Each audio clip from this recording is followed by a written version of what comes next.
Krishna, warm welcome for Hare Krishna, warm welcome for today's Bhagavad Gita session. நம்ம pre பக்தி சாஸ்திரி பண்ணிட்டு இருக்கோம். 6வது அத்தியாயம் பார்க்க போறோம். ஸோ இதை புரிஞ்சிக்க வேண்டிய ஞானத்தை வேண்டி பகவான் கிருஷ்ணர்கிட்டயும் ஆச்சாரியார்கிட்டயும் நம்ம பிரார்த்தனை பண்ணிக்கலாம். ஓம் நமோ பகவதே வாசுதேவாய. ஓம் நமோ பகவதே வாசுதேவாய. ஓம் நமோ பகவதே வாசுதேவாய. ஓம் அஜானதிமிரந்தஸ்ய ஞானாகர்ஷலாகயா சக்ஷுருன்மிலிதம் येन तस्मै श्रीगुरवे नमः. श्री श्रीचैतन्यमनोभीष्टं स्थापितं येन भूतले स्वयं रूप कदा मह्यं ददाति स्वपदान्तिकम्. वन्देऽहं श्रीगुरो श्रीयुधपथकमलं श्रीगुरोन् वैष्णवांश्च श्रीरूपं साग्रजातं सगगण रघुनाथान्वितं तं सजीवं सात्वैतं सावधूतं परिजनसहितं कृष्णचैतन्यदेवं श्रीराधाकृष्णपदान् सगगण ललिता श्रीविशाखान्वितांश्च हे कृष्णा करुणा सिन्धो दीनबन्धो जगत्पते गोपेश गोपिकान्त राधाकान्त नमोऽस्तु ते तप्त कांचन गौरांगी राधे वृंदेवनेश्वरी ऋषभानुसुते देवी प्रणमामि हरिप्रियं वाञ्छाकल्पतरुभ्यश्च कृपा सिन्धु भैव च पतितानां पावनेभ्यो वैष्णवेभ्यो नमो नमः. नमो ब्रह्मण्यदेवाय गो ब्राह्मणहिताय च जगदिताय कृष्णाय गोविन्दाय नमो नमः. नमो महावादन्याय कृष्ण प्रेम प्रदायते कृष्णाय कृष्ण चैतन्य नाम्ने गौरवत्वेश नमः. गुरवे गौरचंद्राय राधिकाय तदालय कृष्णाय कृष्ण भक्ताय तद्भक्ताय नमो नमः. मुखं करोति वाचालं पंगुं लंघायते गिरिं यत्कृपातमहं वन्दे श्रीगुरुं दीनदारणं परमानन्दं माधवं श्रीचैतन्य ईश्वरं. नमः पङ्कजनाभाय नमः पङ्कजमालिने नमः पङ्कजनेत्राय नमस्ते पञ्चगाङ्ग्रहे कृष्णाय वासुदेवाय देवकीनन्दनाय च नन्दगोपकुमाराय गोविन्दाय नमो नमः. नम ओं विष्णुपादाय कृष्णप्रेष्ठाय भूतले श्रीमते भक्तिवेदान्त स्वामिन् इति नामिने नमस्ते सरस्वती देवे गौरवाणी प्रचारिणि निर्विशेष शून्यवादे पाशाद्देशतारिणि नारायणं नमस्कृत्यं नरं चैव नरोत्तमं देवीं सरस्वतीं व्यासं ततो जयम् उदीरयेत्. नष्टप्रायेषु भद्रेषु नित्यं भागवत सेवया भगवती उत्तमश्लोके भक्तिर्भवति नैष्टिकी शृण्वतां स्वकथः कृष्ण पुण्यश्रवणकीर्तनः अर्हन्ते सोहे अभद्राणि विधुनोति सुकृत्सतां पञ्चतत्त्वात्मकं कृष्णं भक्तरूपस्वरूपकं भक्तवतारं भक्त्याख्यां नमामि भक्तशक्तिकं. जय श्री कृष्ण चैतन्य प्रभो नित्यानन्द श्री अद्वैत गदाधर श्रीवासादि गौर भक्तवृंद. हरे कृष्णा कृष्ण कृष्ण हरे हरे हरे राम राम राम हरे हरे. ஹரே கிருஷ்ணா அனைவருக்கும். நம்ம எல்லாரும் 3 முறை ஹரே கிருஷ்ண மகாமந்திர சொல்லலாம் இந்த அத்தியாயத்துக்கு போறதுக்கு முன்னாடி. Hare Krishna Hare Hare Krishna Krishna Hare Krishna Krishna, Hare Krishna Hare Krishna, Hare Hare Hare, Rama Hare Rama, Rama Hare Rama, Rama Hare Rama, Hare Hare Hare, Hare Hare Krishna Krishna, Hare Krishna Krishna, Krishna Hare Hare Krishna, Hare Hare Hare, Rama Hare Rama, Hare Rama, Hare Rama Hare Rama, Hare Hare Hare, Krishna Hare Krishna Krishna, Hare Krishna Krishna, Hare Krishna Hare Krishna, Hare Hare Hare, Hare Rama Hare Krishna, Krishna Krishna Rama, Hare Krishna, Hare Rama, Hare, Rama Hare Rama, Hare Hare Hare Rama, Hare. Hare Rama, Rama Rama, Hare Hare. Hare Krishna அனைவருக்கும். So நம்ம ஸ்ரீ ஸ்ரீ ராதா கோவிந்தன் அவங்களோட ஆசீர்வாதத்துக்குள்ள இந்த ஆறாவது அத்தியாயமான தியான யோகத்தை பற்றி தெரிஞ்சுக்கலாம். அதுக்கு இன்னொரு பெயர் என்னன்னு பார்த்தீங்கன்னா சாங்கிய யோகம். இதில் மொத்தம் வந்து பார்த்தீங்கன்னா 47 ஸ்லோகங்கள் இருக்குது. அதை 4ஆக பிரிச்சிருக்காங்க. முதல் 9 ஸ்லோகத்தில் வந்து மனதின் இயற்கையும் யோகத்தை பற்றி சொல்ல போகிறாங்க. அதுக்கு அடுத்தது 10லேருந்து 36 வரையும் பார்த்தீங்கன்னா அஷ்டாங்க யோகத்தை அதுக்கு வந்து அதில் வந்து 3 விஷயங்கள் சொல்ல போகிறாங்க. உடற்தகுதிகள், மனதின் தகுதிகள். இங்கே வந்து அர்ஜுனனின் இயலாமையை வெளிப்படுத்துகிறார். வெளிப்படுத்துதல் வந்து பார்க்க போகிறோம். 3வது பகுதியில் வந்து பார்த்தீங்கன்னா வெற்றி அடையாத யோகியின் கதி. அதாவது 37லேருந்து 45 பார்க்க போகிறோம். கொஞ்சம் பக்தி பண்ணப்பா, அஹ் அதுக்குள்ளே நான் வந்து மனம் புரண்டுட்டேன், என் நிலைமை என்னன்றதை பார்க்க போகிறோம். மிக உயர்ந்த யோகி அவங்களுடைய பக்தி யோக பாதைனால அவங்க என்ன அடைஞ்சாங்க, 46லேருந்து 47 வரையும் பார்க்க போகிறோம். அவங்க வந்து அதிகபட்ச பலனையும் குறைந்தபட்ச பயிற்சியும் தகுதிகள் இதுக்கு எதுவுமே இல்லை. பக்தி யோகம் பண்ணுறதுக்கு தகுதிகள் இல்லை. இதை பண்ணுறது வந்து பாவங்கள் கலங்கமற்றது, கிருஷ்ணருக்கு கட்டுப்பாட்டில் இருக்குது. அதனால யார் இதை வந்து ஸ்ரத்தையோடு செய்கிறாங்களோ அவங்க வந்து கோலோகல விருந்தாவனத்துக்கு போவாங்க.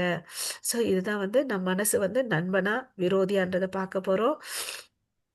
ஓகே, பொதுவாக வந்து யோகான்னா என்ன அர்த்தம்? யாராவது சொல்றீங்களா? ஹரே கிருஷ்ணா. கடவுளோடு ஒன்றுதல். ஆத்மாவையும் பரமாத்மாவையும் இணைக்கிறதா வந்து யோகா. இதுதான் வந்து ஆக்சுவலா பொருள். பட் இப்ப இருக்கிற நிலையில வந்து என்ன பண்ணிட்டு இருக்காங்க, இந்த யோகத்தை வந்து இங்க பாத்தீங்கன்னு வச்சுக்கோங்களேன், கை கால் திரிச்சிட்டு ஒருத்தர் உட்காந்துட்டு இருக்காரு இல்லையா, இதை வந்து யோகான்னு நினைக்கிறாங்க. சில பேர் சூரிய நமஸ்காரம் பண்றது யோகான்னு நினைக்கிறாங்க. ஆனா அசலான பொருள் வந்து ஆத்மாவையும் பரமாத்மாவையும் சேர்க்கிறதா. இப்போ வந்து இந்த யோகாக்கு வந்து பாத்தீங்கன்னா சேர் யோகா இருக்கு, கோட் யோகா இருக்கு, அப்புறம் வந்து மன அமைதிக்கான யோகா இருக்குது. இப்போ வந்து பார்த்தீங்கன்னா எல்லாத்துக்குமே வந்து யோகா யோகான்னு ஒன்று வச்சிருக்காங்க. பட் அசலான யோகான்றதை நம்ம என்னன்னு தெரிஞ்சுக்கணும். ஓகே, ஸோ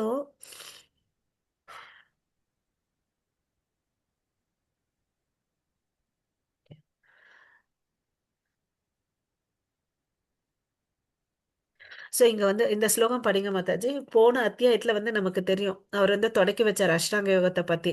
அதுதான் சொல்றாரு இங்க. அஷ்டாங்க யோகத்துல வந்து பாத்தீங்கன்னா 8 அஷ்டா அங்க யோகான்னா, அஷ்டன்னா 8, அங்க இணைத்தல். அது என்னென்னு பாத்தீங்கன்னா அது 9 நிலைகள் பார்க்கலாம். யமம், அதாவது வெளிப்புற பண்புகளை வந்து கண்ட்ரோல் பண்றது. நியமம், உட்புற பண்புகளை வந்து சரி செய்யறது. ஆசனம், உட்காரம் விதம், தியானம்.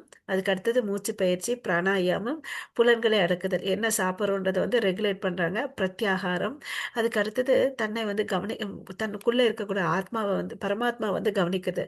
தாரணை, அது மேல திடமா உட்காந்து தியானம் பண்றது. அதுதான் தியான நிலை. உட்கொணர்தல், அதுல இருந்து அந்த உணர்தலை வந்து திடமா நிக்கிறது. ஓகேங்களா, அதுதான் சமாதி, ஒருமித்தல்.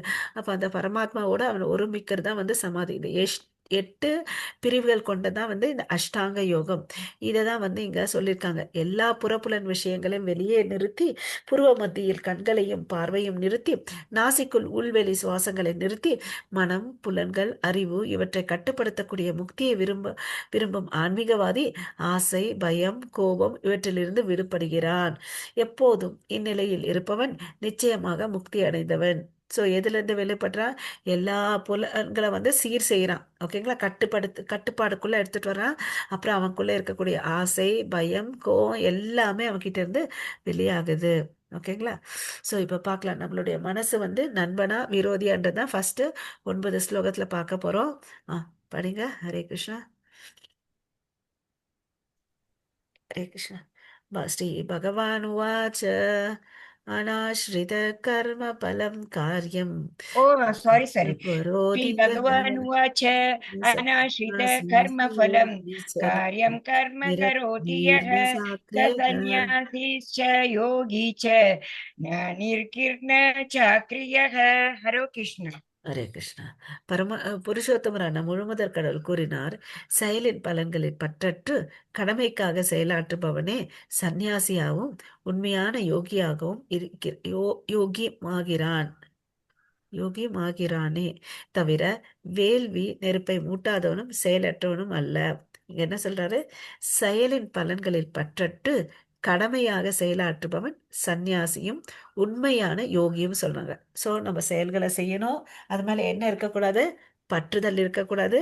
இது எனக்கு விதிக்கப்பட்ட கடமை, நான் செய்யணும் அப்படின்ற ஒரு மனோபாவத்தில் அவன் செய்யறோம்.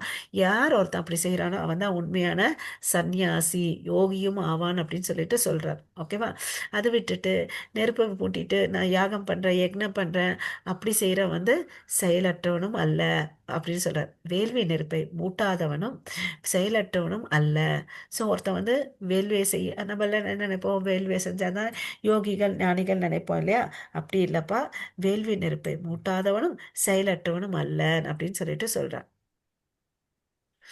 ஸோ பக்குவமான துறவின் அளவுகோல் நம்ம இப்ப தெரிஞ்சுக்கணும் இல்லையா? யார் எந்த நிலைமையில இருக்காங்க, இல்ல நம்மளே வந்து நம்ம அசஸ் பண்ணிக்கலாம் நம்ம எந்த நிலைமையில இருக்கிறோம் அப்படின்னு சொல்லிட்டு இல்லையா?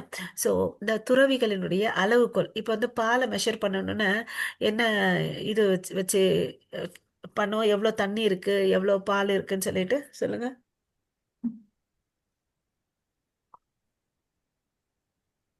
ஹரே கிருஷ்ணா.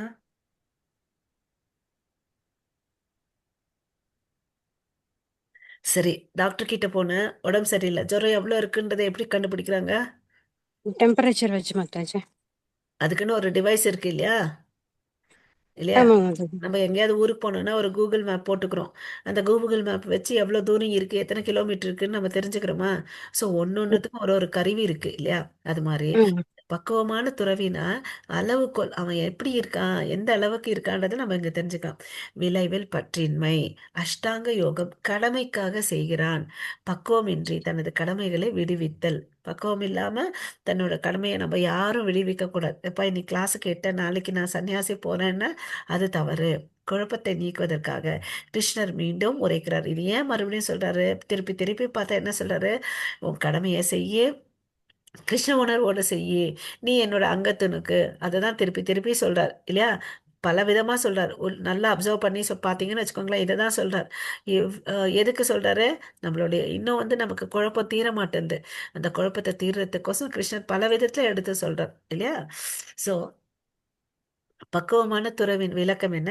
சுயநலம் இல்லாமல் கிருஷ்ணரின் திருப்திக்காக உழைப்பவர். அவர் வந்து எதையுமே எதிர்பார்க்க மாட்டார் இல்லையா?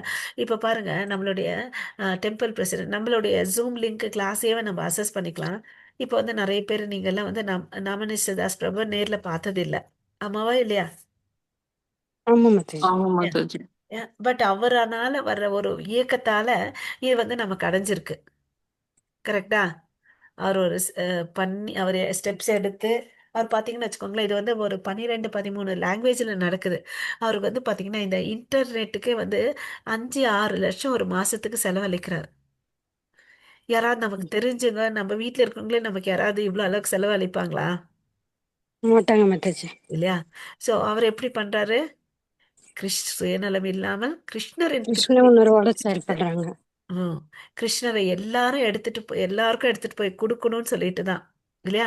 அதிகபட்ச டிவோட்டிஸும் இங்க இல்ல இல்லையா? ஸோ அவர் எப்படி அந்த டெம்பிள்ல வர கான்ட்ரிபியூஷன்ஸ் நம்மள மாதிரி பக்தர்கள் கொடுக்குற இதுல தான் வந்து இதை எல்லாத்தையும் கோயிலையும் மெயின்டைன் பண்ணிட்டு இதையும் மெயின்டைன் பண்ணிட்டு போறார் இல்லையா? ஸோ அவருக்கு எந்த ஒரு எதிர்பார்ப்பும் இல்லை, சுயநலமும் இல்லை. கிருஷ்ணரை திருப்திப்படுத்துறதுக்கோசம் அவருடைய குரு பிரபுபாதா இல்லையா? ஜெயகுரு மகாராஜ், ஜெயபதாகா சுவாமி அவங்க எல்லாம் என்ன சொன்னாங்க? கிருஷ்ண பிரச்சாரம் பண்ணணும் அப்படின்னு சொல்லிட்டு. அதனாலதான் வந்து பாத்தீங்கன்னா எல்லாரையும் தகுதிப்படுத்தி ஒரு டீச்சர் ஆகணும்னா அவருக்கு இனிஷியேஷன் கொடுத்து அவங்கள தகுதிப்படுத்தி நமக்கு இந்த ஜூம் கிளாஸ் கொடுக்குறார் இல்லையா? அதை வந்து நம்ம சரியா யூஸ் பண்ணிக்கணும் இல்லையா? நம்மளும் யூஸ் பண்ணிக்கணும், மற்றவங்களுக்கும் கொடுக்கணும் இல்லையா? ஹரே கிருஷ்ணா. அவர் சுயநலம் இல்லாம செய்யறார். அட்லீஸ்ட் இந்த பிரச்சாரத்தை நம்மளும் வந்து அப்படி செய்யணும் இல்லையா? சுயநலம் இல்லாமல் கிருஷ்ணரின் திருப்திக்காக உழைப்பவர் தான் வந்து பக்குவமான துறவி. இங்க பாத்தீங்கன்னு வச்சுக்கோங்களேன், நம்ம வந்து இவங்களுக்கு வேலை இல்லை, ஏதோ படிக்காதவங்கன்னு நினைக்க கூடாது. மோஸ்ட் ஆஃப் த இதுல எல்லாம் பாத்தீங்கன்னு வச்சுக்கோங்களேன், நிறைய இன்ஜினியர்ஸ், டாக்டர்ஸ், பட்டதாரிகள் இருக்காங்க. நம்ம என்என்டி பிரபு இருக்கா இல்லையா? ஐஐடி கான்பூர் சாதாரண இன்ஜினியர் இல்லை, ஐஐடியில் கிடைக்கிறது வந்து ரொம்ப கஷ்டம். அது மாதிரி உயர்ந்த நிறைய பேர் அப்படிதான் இருக்காங்க. ராதேஷாம் பிரபு, அப்படி கௌரங்க தர்ஷன் பிரபு, நிறைய பேர் இது மாதிரி உயர்ந்த கல்வியெல்லாம் படிச்சுட்டு அதுக்கடுத்து இது வாழ்க்கையை வந்து தியாகம் பண்ணியிருக்காங்க. ஸோ அவங்க வந்து சேன் பண்ணிட்டு எல்லா இடத்துலும் பிரச்சாரம் பண்ணணுன்றதான் வந்து ஒரு குறிக்கோள் அவங்களது. ஓகேங்களா? அதுக்கு நம்ம என்ன பண்ணணும்?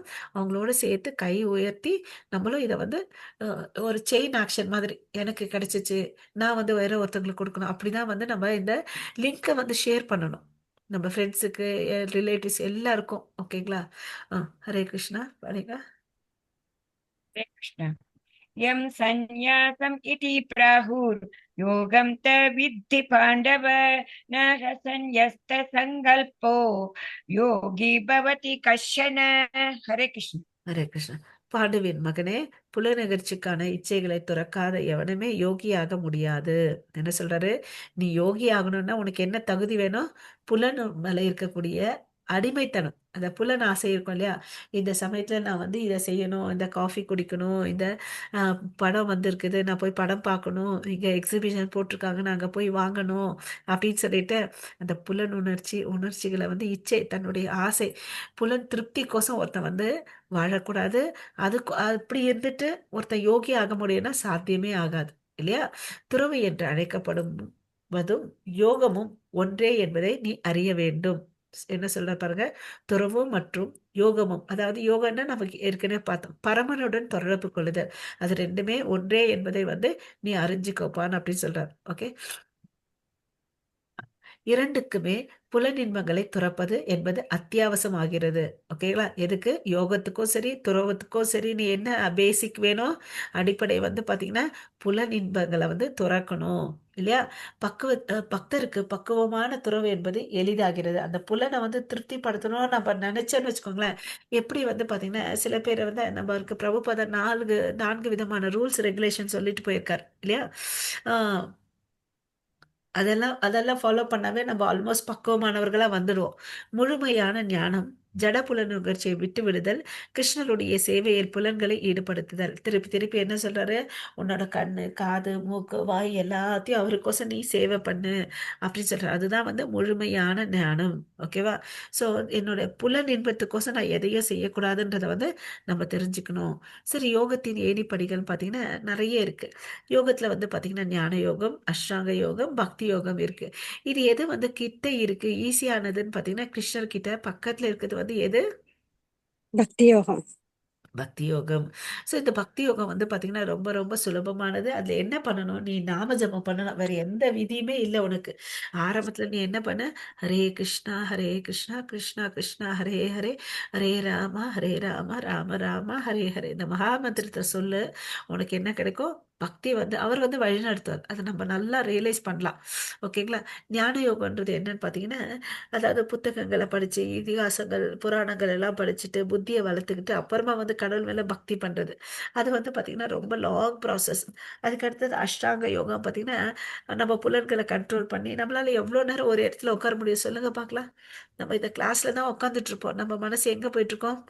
கிளாஸ் ஆனவுடனே நான் என்ன டிஃபன் பண்ணணும், என் பசங்களுக்கு என்ன பாக்ஸ் கட்டி அனுப்பணும் அப்படிதான் நினைச்சிட்டு இருப்போம் இல்லையா? மனசு இங்க கொஞ்ச நேரம் இருக்கும், அதே மனசு எங்க அதை பத்தி யோசிச்சுட்டு இருக்கோம். கரெக்டா?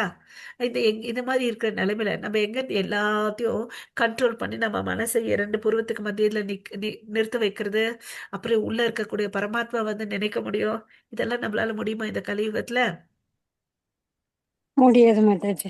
அதனாலதான் ஈஸியான யோகமான பக்தி யோகத்தை வந்து சைத்தன்ய மகாபிரபு வந்து நமக்கு எல்லாருக்கும் கொடுத்துட்டு போனாரு. இந்த சங்கீர்த்தன யக்ஞம்னா இந்த நாமஸ்மரணத்தை விட வேற சுலபமானது எதுவுமே இல்லை அப்படின்னு சொல்ற. கிருஷ்ண உணர்வை பயிற்சி செய்வதால் எல்லா யோகமும் பக்குவமாக அடையப்படுகிறது. சோ ஒருத்தன் வந்து பக்தி பண்ணான்னு வச்சுக்கோங்களேன், அவனுக்கு எல்லா ஞானமும் வந்துடுதுன்னு அப்படின்னு சொல்லிட்டு சொல்ற. அவனுக்கு வேற எதுவுமே தேவையில்லைன்னு அப்படின்னு சொல்ற. நீ போயிட்டு பெரிய பெரிய புக்கை படிக்கணும்னு அவசியமே இல்லை. பெரிய பெரிய புக்கை படிச்சாலும் அதனுடைய சாராம்சம் என்னவா இருக்க போது?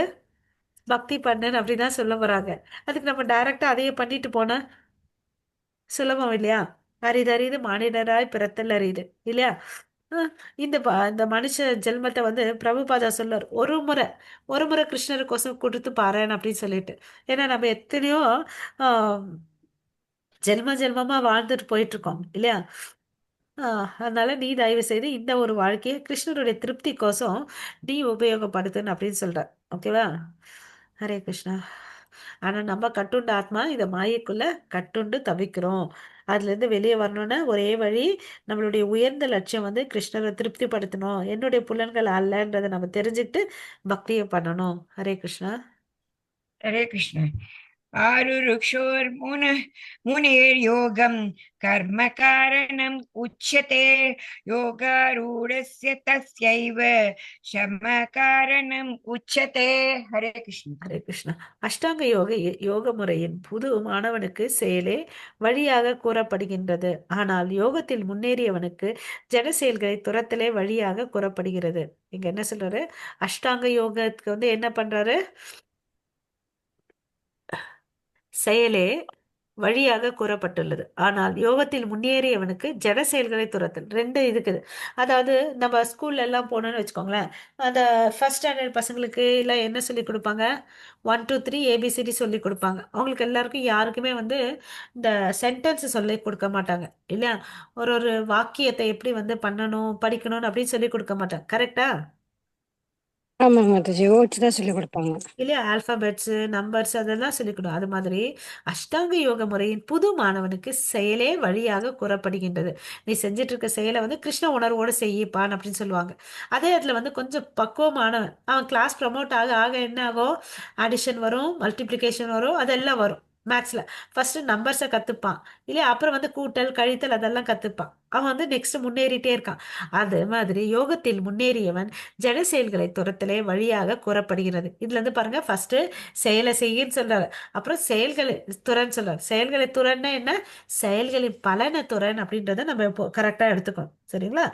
ஸோ இந்த ஏணிப்படி பார்த்தோம் இல்லைங்களா? இந்த ஏணிப்படி வந்து பாத்தீங்கன்னா ஆரம்பத்தில் இருக்கக்கூடிய படியை வந்து யோக ருக்ஷுன்னு அப்படின்னு சொல்லுவாங்க. யோக ருக்ஷுன்னு சொல்லுவாங்க. உயர்ந்த படி அதை வந்து பாத்தீங்கன்னா யோக ரூடான் அப்படின்னு சொல்லுவாங்க. யோக ருக்ஷு அண்ட் யோக ரூடா. இந்த யோக ருக்ஷுன்றது யாருக்குன்னு பாத்தீங்கன்னா, ஹரே கிருஷ்ணா, இந்த பௌதீக வாழ்க்கையில வாழ்ந்துட்டு இருக்காங்க பாருங்க, ஆரம்ப நிலை பக்தர்களுக்கு தான் வந்து இந்த யோக ருக்ஷா. ஓகேவா? அதாவது அவங்களுக்கு வந்து எடுத்த உடனே தன்னை உணர்தெல்லாம் சொல்லி கொடுத்து அவங்களால புரிஞ்சுக்க முடியாது.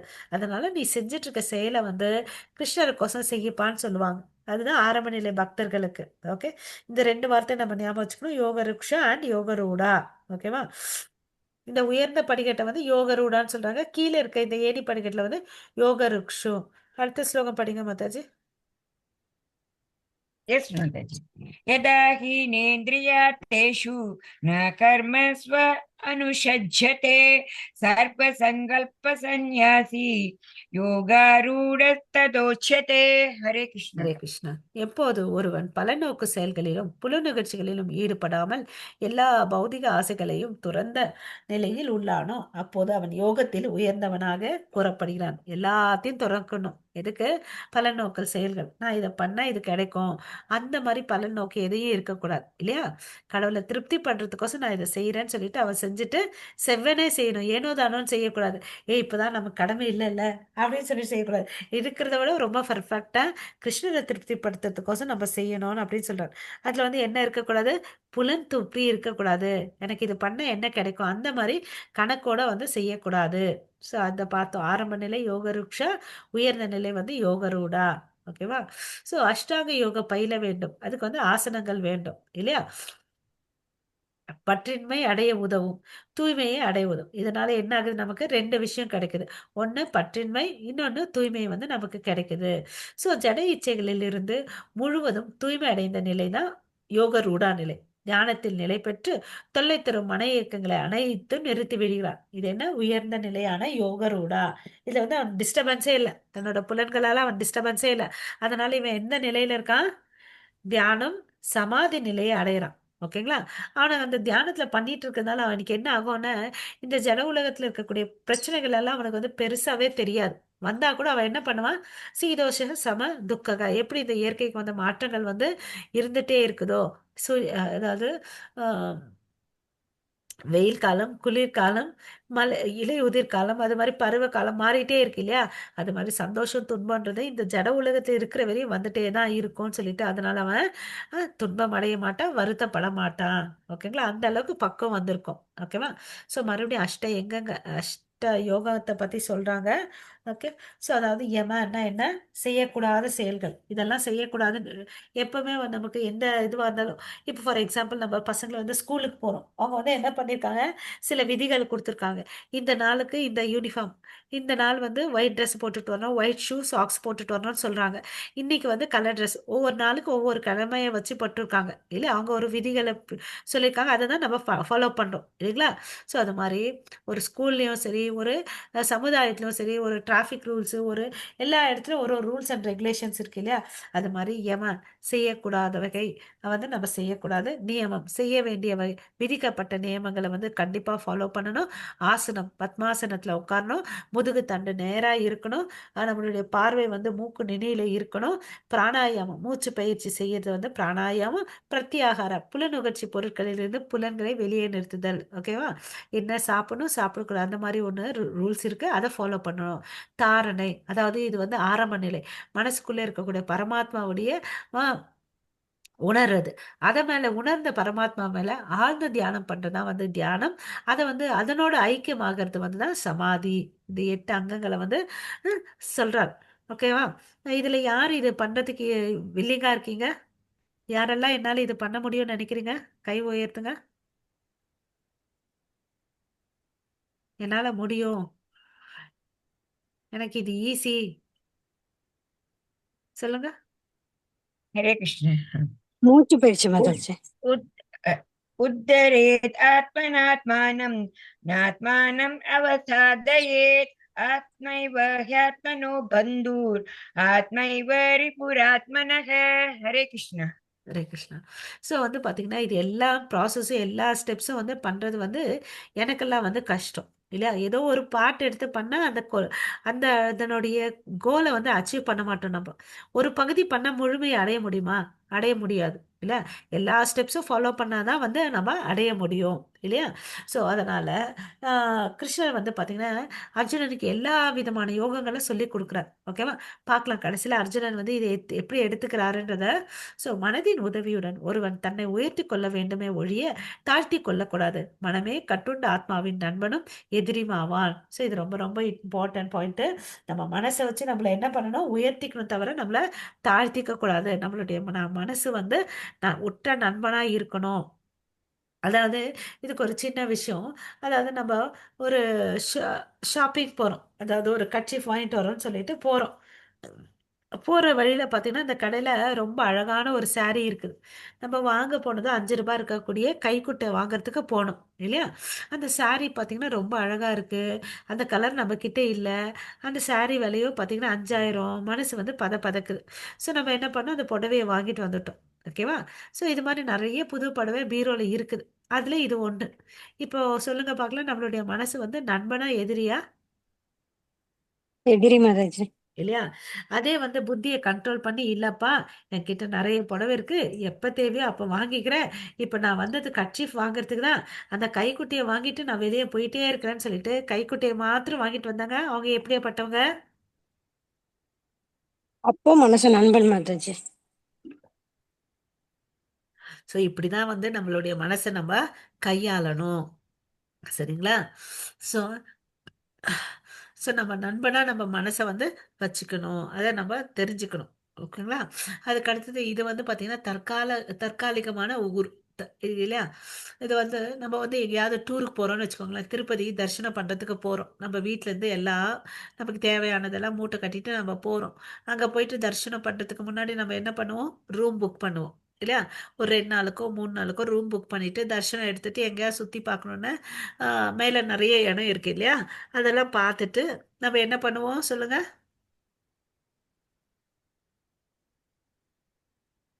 அந்த ரூமை காலி பண்ணிட்டு வருவோமா? அந்த ரூம்லயே இருப்போமா? ரூம் நல்லா இருக்குது ஆஹ் அப்படின்னு சொல்லிட்டு இருப்போமா? சொல்லுங்க.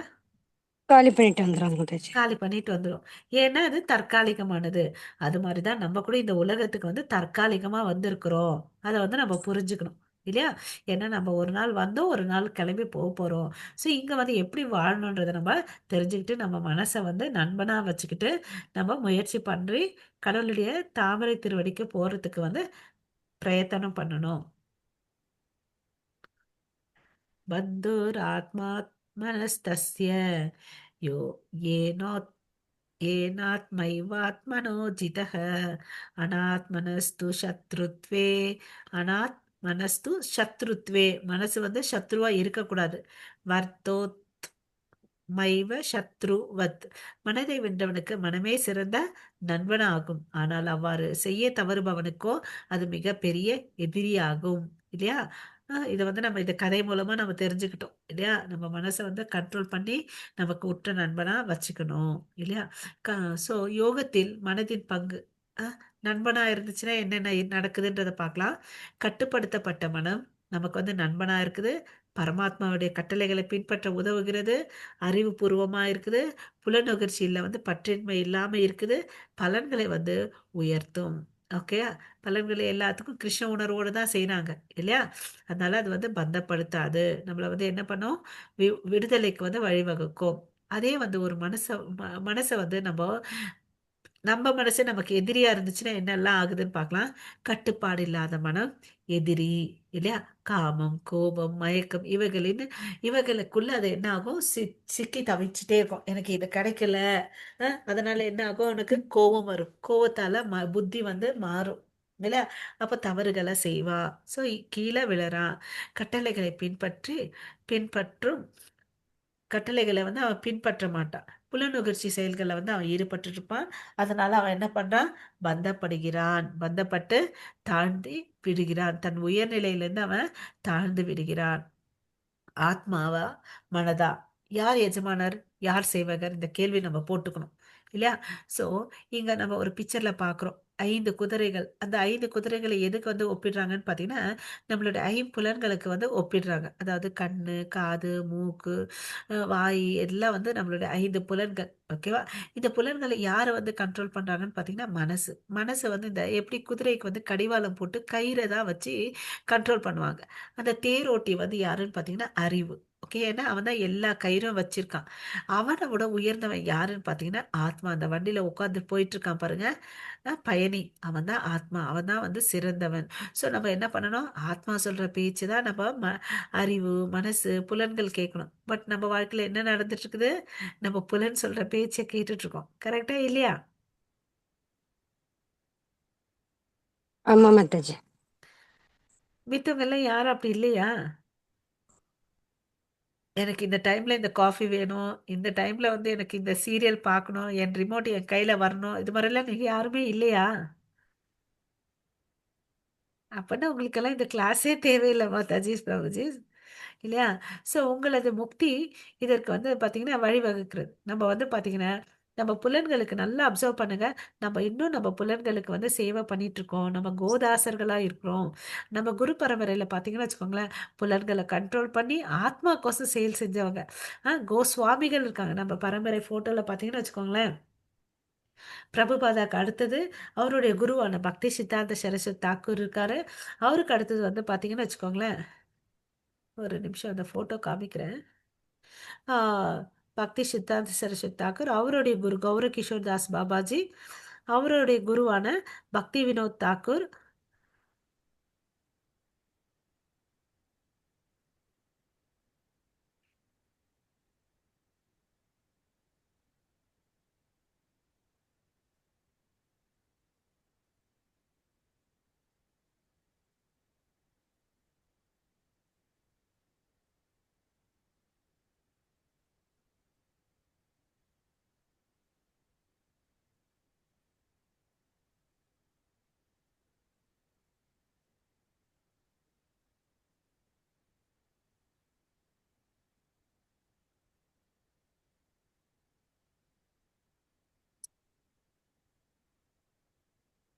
மற்ற ஸ்கிரீன் தெரியுதுங்களா?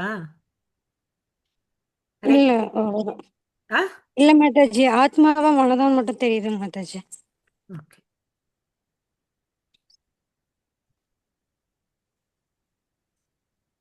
இப்போ ஃபோட்டோ ஒன்று தெரியுதா? தெரியுதுங்க மாதாஜி. இது வந்து பார்த்தீங்கன்னு வச்சுக்கோங்களேன், இதில் வந்து பார்த்தீங்கன்னா ஃபர்ஸ்ட் இந்த நமக்கு எனக்கு வந்து இடது பக்கம், உங்களுக்கு வந்து உல்டாவா இருக்கும்னு நினைக்கிறேன். ஒரு பூ மாலை போட்டுட்டு இருக்கார் பாருங்க இந்த பக்கம். அவர் வந்து பிரபுபாதா. பிரபுபாதா எல்லாருக்கும் தெரியும் தானே? தெரியுங்க மாதாஜி. எல்லாருக்கும் ஹரே கிருஷ்ணா. அதுக்கு அடுத்தது அவர் பக்கத்தில் இருக்கிறது வந்து பக்தி சித்தாந்த சரஸ்வத் தாக்கூர். அவரோட குரு. இவரோட குரு வந்து பார்த்தீங்கன்னா கௌரவ கிஷோர் தாஸ் பாபாஜி. இவரோட அப்பா வந்து பக்தி வினோத் தாக்கூர். ஓகேவா? இவரோட குரு வந்து பார்த்தீங்கன்னா ஜெகநாத் தாஸ் பாபாஜி. இவர் வந்து பார்த்தீங்கன்னா இங்க 6 பேர் இருக்காங்க தெரியுதா? இவங்க வந்து கோஸ்வாமிகள் சொல்லிட்டு பட்ட பெயர் அவங்களுக்கு. என்னடான்னு அப்படின்னு பார்த்தீங்கன்னா, புலன்களை கண்ட்ரோல் பண்ணி இவங்க பார்த்தீங்கன்னா பார்க்கறதுக்கு எப்படி இருக்காங்க? ஒரு சின்ன துணி போட்டுட்டு கா இருக்காங்க இல்லையா? பார்க்கறதுக்கு ரொம்ப சிம்பிளா இருக்காங்க இல்லையா? இவங்க எல்லாம் வந்து பார்த்தீங்கன்னா பெரிய ஜமீன்தார்கள், ஆ, உயர்ந்த பதவியில இருந்தவங்க. ஓகேவா? அவங்க எல்லாம் என்ன ஆனாங்க? கிருஷ்ணருக்கோசம் தன் வாழ்க்கையை திறந்துட்டு பிருந்தாவனத்துல வாழ்ந்தாங்க. ஓகேங்களா? இவங்கள தான் வந்து கோஸ்வாமிகள் சொல்றாங்க. அது கூட பார்த்தீங்கன்னு வச்சுக்கோங்க, இவங்க வந்து நல்ல சாப்பாடும் சாப்பிட மாட்டாங்க, எதையுமே எதிர்பார்க்காம அவர் சைத்தன்ய மகாபிரபு சொன்ன வேதங்களை எழுதிட்டு அங்கே இருக்கக்கூடிய கோயில்கள்லாம் புதை உண்டு போச்சு. அதெல்லாம் வந்து மீட்டாங்க இவங்க. ரூப கோசாமி, சனாதன கோசாமி, ரகுநாத தாச கோசாமி, ரகுநாத பட்ட கோசாமி, ஜீவ கோசாமி, கோபால பட்ட கோசாமி. ஓகேங்களா? இவங்க தான் இந்த நம்மளுடைய குரு பரம்பரை சேர்ந்தவங்க. ஓகேங்களா? ஹரே கிருஷ்ணா. ஸோ இவங்கெல்லாம் வந்து பார்த்தீங்கன்னா தன்னுடைய புலன்களுக்கு வந்து சேவை செய்யலை. ஓகே, புலன்களை வந்து கண்ட்ரோல் பண்ணாங்க. அதனால அவர்களுக்கு பெயர் வந்து கோஸ்வாமிகள். பட் நம்ம எல்லாம் என்ன பண்ணி வாழ்ந்துட்டு இருக்கோம்? இன்னும் இந்த புலன்களுக்கு வந்து சேவை செஞ்சுட்டு இருக்கோம். ஸோ நம்ம வந்து இன்னும் வந்து கோதாசர்கள் நிலையில இருக்கோம். அந்த நிலையிலேருந்து உயரணும். ஓகேங்களா? ஹரே கிருஷ்ணா. ஸோ இந்த உடம்பு வந்து பார்த்தீங்கன்னா மனதை வந்து கட்டுப்படுத்தும் வழிமுறை எப்படி பார்த்தீங்கன்னா, ஆன்மீகத்தில் மூத்தவர்களின் ஆணையை பின்பற்றுது. நம்ம வந்து ரெகுலேட் பண்ணணும்னா ஒரு நாள் முடியும், அரை நாள் முடியும். நான் மனசை ரெகுலேட் பண்ணுறேன், என் மனசை வந்து ஸ்ரத்தையாக வச்சுக்கிறேன்னு. ஆனால் அது வந்து நிரந்தரமாக வரணும்னா நமக்கு என்ன வேணும்? மூத்த தூய பக்தர்களுடைய சங்கம் வேணும். அவங்களுடைய கட்டளைகளை வந்து நம்ம பின்பற்றணும். சமாதி நிலையில் உள்ளவர்களின் அறிகுறியை பார்க்கலாம். ஹரே கிருஷ்ண மாதாஜி. மாதாஜி 6 படிக்கிற போறது இல்லையா மாதாஜி? நான் படிச்சுட்டேன். நீங்க அமைதியா இருந்தீங்களா? முடிச்சிட்டோம் அது. ஆ 7 6 படிக்கட்டுமா இல்லாட்டா இது படிக்கட்டுமா? அது எக்ஸ்பிளைனும் பண்ணியாச்சு மாதாஜி. இது படிங்க. ஓகே. बन्धुरात्मात्मनस्तस्य येनात्मैवात्मना जितः अनात्मनस्तु शत्रुत्वे वर्तेतात्मैव शत्रुवत् जितात्मनः प्रशान्तस्य परमात्मा समाहितः शीतोष्णसुखदुःखेषु तथा मानापमानयोः. हरे कृष्ण. மனதை வென்றவன் அமைதியை அடைந்து விட்டதால் பரமாத்மா அவனுக்கு ஏற்கனவே அடையப்பட்டு விடுகின்றார். அத்தகு மனிதன் இன்ப துன்பம், குளிர் வெப்பம், மானம் அவமானம் எல்லாம் சமமே. இந்த ஸ்லோகத்துல பாத்தீங்கன்னா சீதோஷ சுகதுக்கேஷ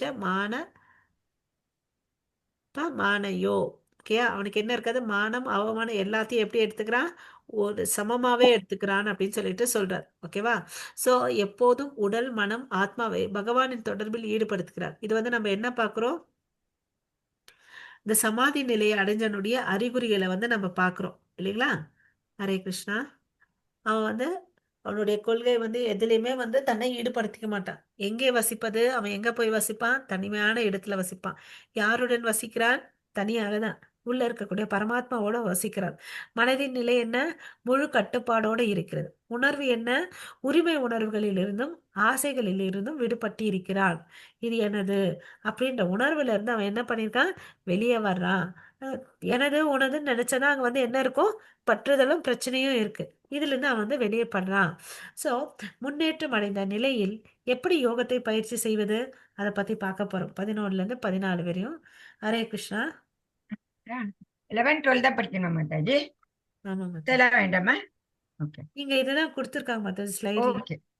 शुचौ देशे प्रतिष्ठाय स्थिरमासनम् आत्मनः ज्ञातुच्छ्रितं नातिनीचं शैलाजिनकुशोत्तरं तत्रैकाग्रं मनः कृत्वा यतचित्तेन्द्रियक्रियः उपविश्यासने युज्यात् योगम् आत्मविशुद्धये. हरे कृष्ण. ஹரே கிருஷ்ணா. சோ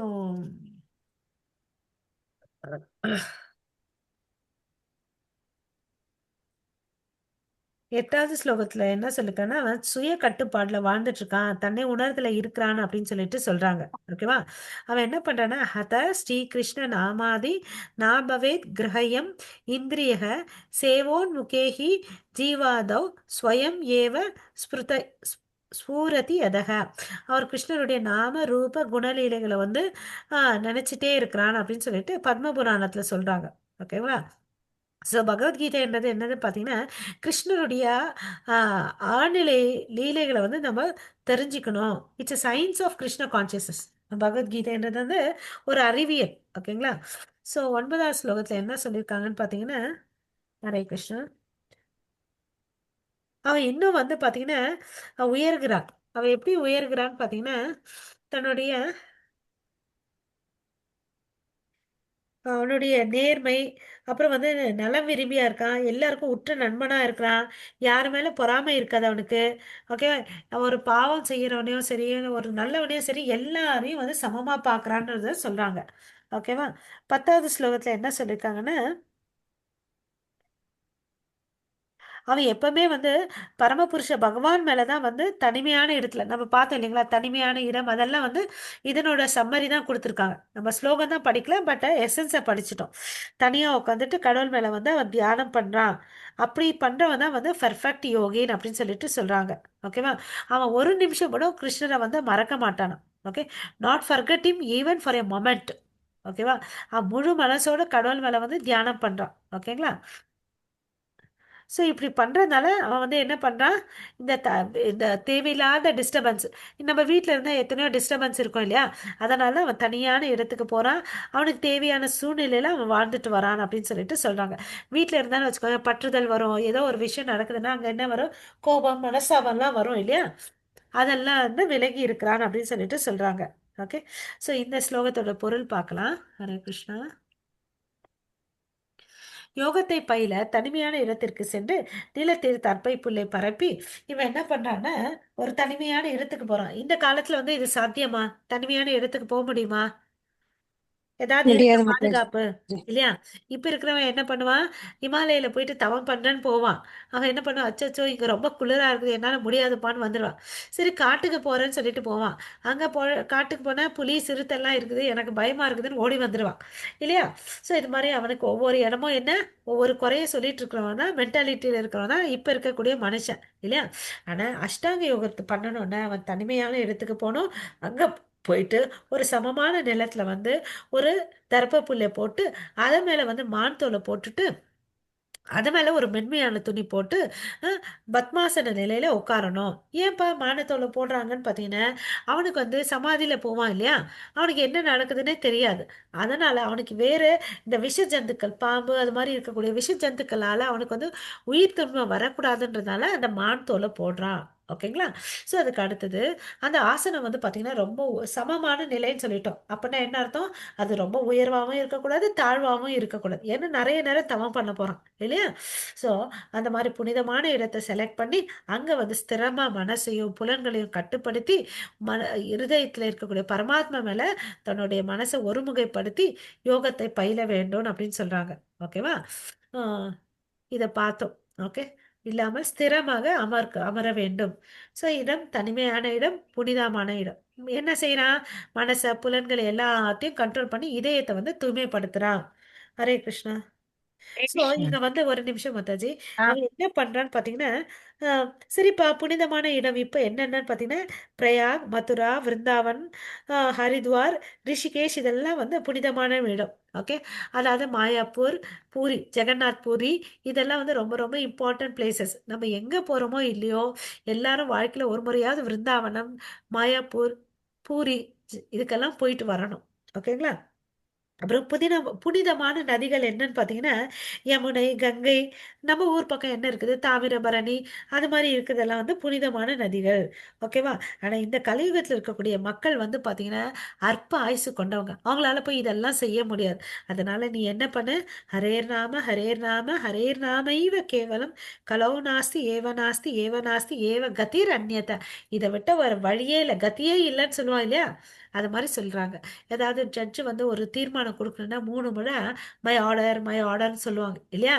அதே மாதிரி நம்ம ஸ்லோகன்லாம் படிக்கும்போது ஓம் சாந்திகின்னு சொல்லிட்டு நம்ம 3 முறை சொல்லுவோம் இல்லையா?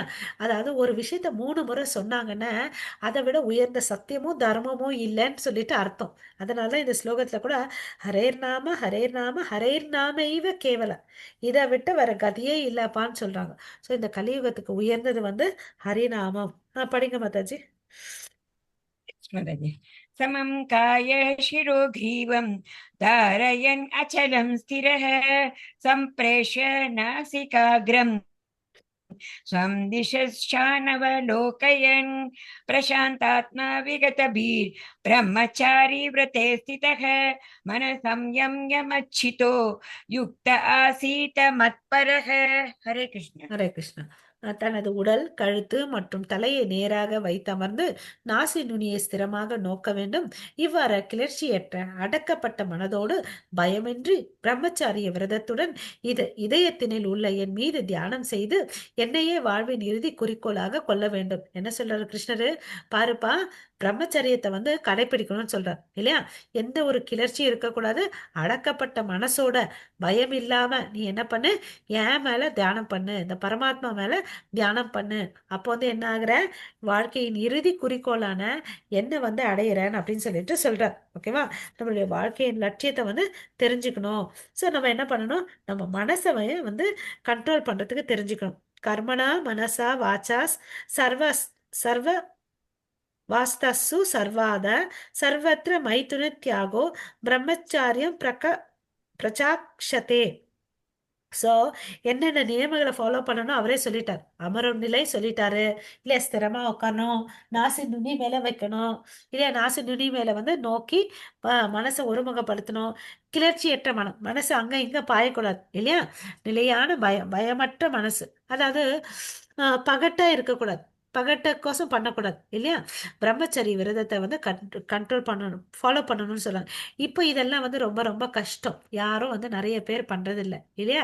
எல்லாரும் உள்ள ஒண்ணு புறம் ஒன்றும் இருக்கிறாங்க. செயலால் வாக்கால் மனதால் பார்த்தீங்கன்னா தூய்மையா இருக்கணும்னு சொல்றாங்க இல்லையா?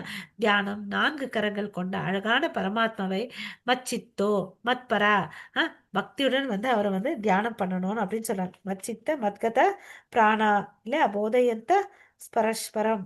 ஓகேவா? மத்பரக, அவர் மேல நம்ம தியானம் பண்ணணும். அவர் தான் நம்மளுடைய லட்சியம், உயர்ந்த குறிக்கோள். விகதபி, கிருஷ்ண உணர்வில் முழுமையாக இல்லாதவன் பயமின்றி இருத்தல் இயலாது. கிருஷ்ணர் இல்லைன்னு வச்சுக்கோங்களேன், அவங்களுக்கு என்னதான் இருந்தாலும் ஒரு பயம், பதப்பதப்பி இருக்கும். கிருஷ்ண உணர்வோடு இருக்கவங்க பாருங்க, இங்க முகத்தையே அப்சர்வ் பண்ணுங்க, எவ்வளவு அளவுக்கு சந்தோஷமா இருக்காங்க இல்லையா? நம்ம போட்டோ கூட கொஞ்ச நாள் கழிச்சு எடுத்து பாருங்களேன். நல்ல நாம ஜபம்லாம் பண்ணிட்டு நமக்கு தெரியும் பகவத்கீதா முன், பகவத்கீதா பின்னு சொல்லிட்டு. ஹரே கிருஷ்ணா. हरे कृष्ण. युञ्जन् एवं सदात्मानं योगी नियतमानसः शान्तिं निर्वाण परमां मत्संस्थाम् अधिगच्छति. हरे कृष्ण. ஹரே கிருஷ்ணா. இவ்வாறாக உடல், மனம் மற்றும் செயல்களை இடையறாது கட்டுப்படுத்த பழகிய யோகி தனது ஒழுங்கப்படுத்தப்பட்ட மனதுடன் பௌதீக வாழ்வை கலைந்து இறைவனின் திருநாட்டை அடைகிறான். ஸோ என்ன பண்றான், உடல் மனசு செயல் எல்லாத்தையும் என்ன பண்றான், கண்ட்ரோல் பண்ணி மனசை பரமாத்மா மேல வச்சு யாரு எங்க போறான், கடவுளுடைய திருநாட்டை, கோலோக்கல விருந்தாவனத்துக்கு போனா, அங்க போனா என்ன லாபம், மறுபடியும் இங்க வரமாட்டோம், அங்க நித்தியமான சந்தோஷமா இருப்போம் அப்படின்ற நிலையை அவன் அடையிறான் அப்படின்னு சொல்றான். ஓகேவா? யோகத்தின் நோக்கம் என்ன, ஜட வாழ்க்கையை முற்றிலும் களைவதற்கு. அப்படின்னா என்ன, நான் இதை கேட்டுட்டேன்ப்பா, சாயங்காலம் என் துணித்தோ எல்லாத்தையும் பொட்டியை படக்கையெல்லாம் எடுத்துட்டு நான் போறேன்னு கிளம்பி போறதா? போலாமா அப்படி? ஹரே கிருஷ்ணா. போகக்கூடாது மாதாஜி. ஹரி போல். சூப்பர். ஓகேவா?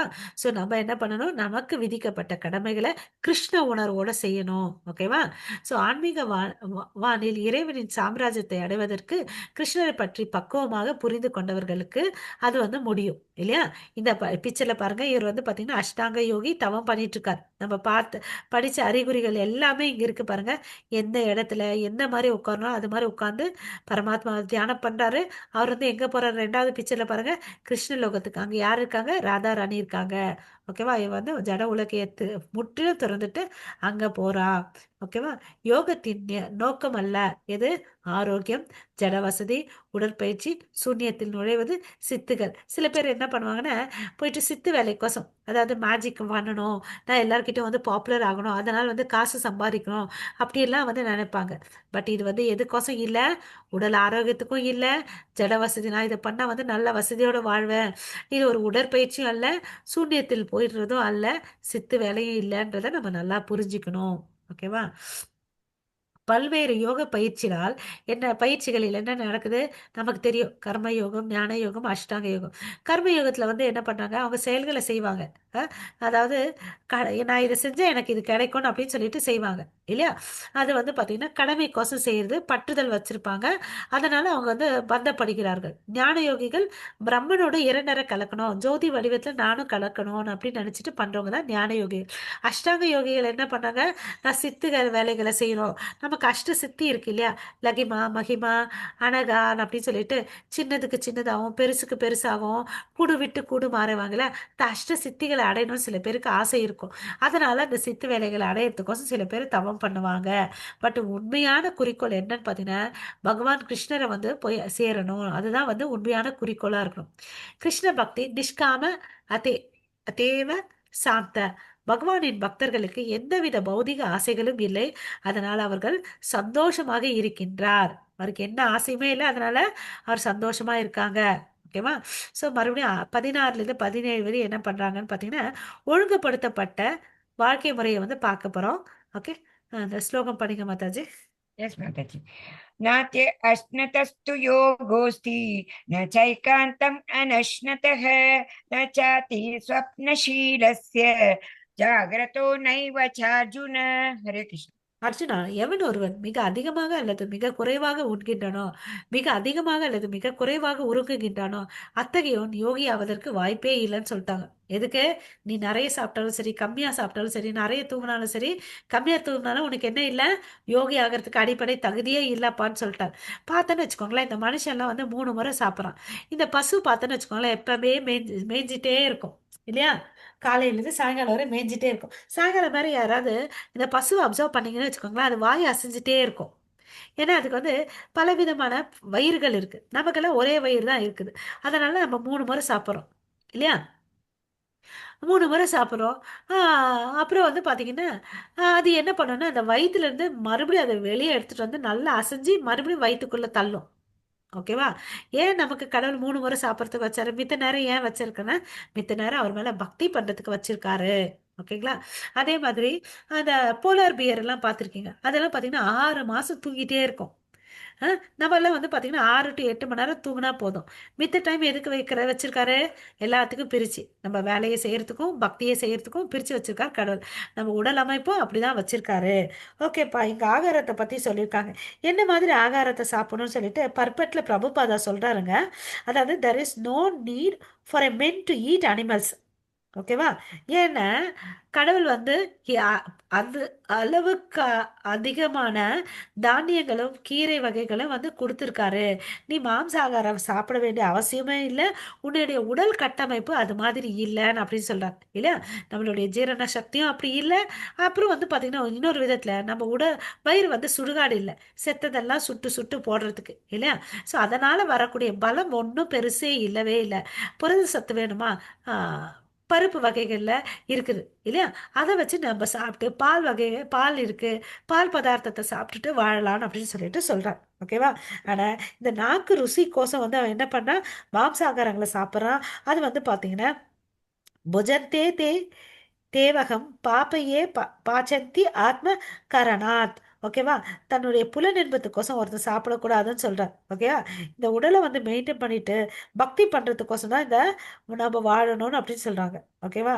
ஸோ நம்ம நிறைய விரதமும் இருக்கக்கூடாது, போதிய அளவுக்கு தான் தூங்கணும். ஒரு நாளைக்கு 6 மணி நேரம் தூங்கினா போதும். ஓகேவா. இதை படிங்க மாதாஜி. 17, Yes, 18 படிங்க. 17 युक्ताहारविहारस्य युक्तचेष्टस्य कर्मसु युक्तस्वप्नावबोधस्य योगो भवति दुःखः। हरे कृष्ण।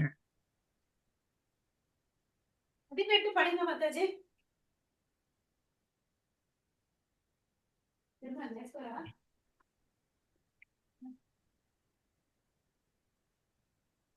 மாதாஜி இன்னும் 2 ஸ்லோகம் படிப்பீங்களா மாதாஜி?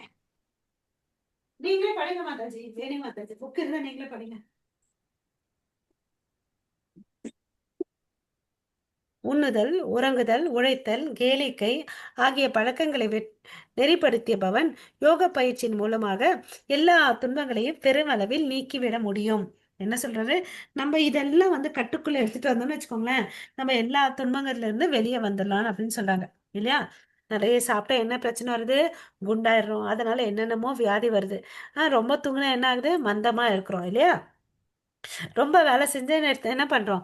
ஒரு 2 நாள் வேலை செய்ய முடியும். அது பிறகு என்ன ஆகும்? உடம்பு அடிச்ச போட்ட மாதிரி இருக்குதுப்பா, எனக்கு இந்த வேலையும் வேணாம், மண்ணாங்கட்டியும் வேணாம் அப்படின்னு நினைக்கிறோம் இல்லையா? மிதமா வேலை செய்யணும்னு அப்படின்னு சொல்றாங்க. அதுதான் வந்து யுக்த ஆகார விகாரஸ்ய யுக்த சேதஸ்ய கர்மசு யுக்த ஸ்வாப ஸ்வப்னவோ போதஸ்ய யோக பவாதி துக்கக. பாருங்க, யோசிச்சு பாருங்க, நிறைய பேர் வந்து நிறைய கஷ்டப்பட்டு சம்பாரிச்சுட்டு அப்பா கடைசி காலத்துல சந்தோஷமா நிம்மதியா இருக்கலாம்னு சொல்லிட்டு நினைப்பாங்க இல்லையா? ரிட்டையர்மெண்ட் ஆகி கொஞ்ச நாள்ல அவங்க என்ன ஆயிடுறாங்க?